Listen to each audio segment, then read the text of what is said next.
ഭൂതകാലത്തെ നിശ്ശബ്ദമാക്കാനാവില്ല. George കുട്ടി ഒരു വരവ് കൂടി വരുന്നു. ദൃശ്യം 3 പ്രഖ്യാപിച്ച് മോഹൻലാൽ. ലോകമെമ്പാടുമുള്ള സിനിമാ പ്രേമികളെ ആവേശത്തിന്റെ മുൾമുനയിൽ നിർത്തിയ ചിത്രമായിരുന്നു ജിത്തു ജോസഫ് മോഹൻലാൽ കൂട്ടുകെട്ടിലൊരുങ്ങിയ ദൃശ്യം.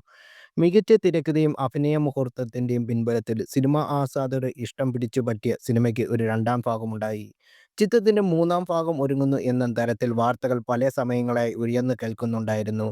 എന്നാൽ ഇപ്പോൾ അതിനൊരു ഔദ്യോഗിക സ്ഥിരീകരണം വന്നിരിക്കുകയാണ്. നടൻ മോഹൻലാലാണ് ദൃശ്യം 3 ഒഫീഷ്യലായി പ്രഖ്യാപിച്ചുകൊണ്ടുള്ള വാർത്ത സോഷ്യൽ മീഡിയയിൽ പങ്കുവച്ചത്. ഭൂതകാലത്തെ നിശബ്ദനാക്കാനാകില്ല എന്ന ക്യാപ്ഷനോടാണ് മോഹൻലാൽ പോസ്റ്റ് പങ്കുവച്ചത്. നിമിഷ നേരങ്ങൾ കൊണ്ട് മോഹൻലാലിന്റെ പോസ്റ്റ് സമൂഹമാധ്യമങ്ങളിൽ വൈറലായിരിക്കുകയാണ്.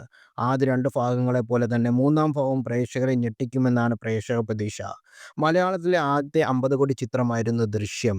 2013 ഡിസംബർ 19 പുറത്തിറങ്ങിയ ചിത്രം അന്നുവരെ എല്ലാ റെക്കോർഡുകളും തകർത്തെറിഞ്ഞു.